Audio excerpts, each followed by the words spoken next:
Sual belədir. Sual belədir. Büdcə prosesində büdcə layihəsinin qanunla təsdiq edilməsi adətən kimin funksiyasındadır? A bəndi. Mərkəzi Bankın.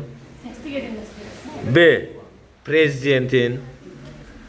C bəndi. Milli Məclisin və yaxud da parlamentin. D.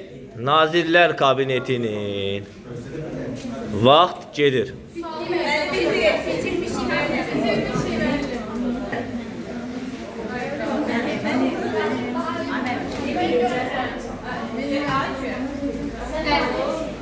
Sual zəhmət olsa mən təkrar edeyim. Yəni, sual təkrar edeyim. Ehtiyac yoxdur.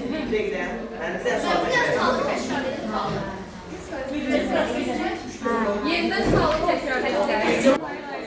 Sizin cavabınızı alım. Gözlə bir dəqiqə, mən valideyim.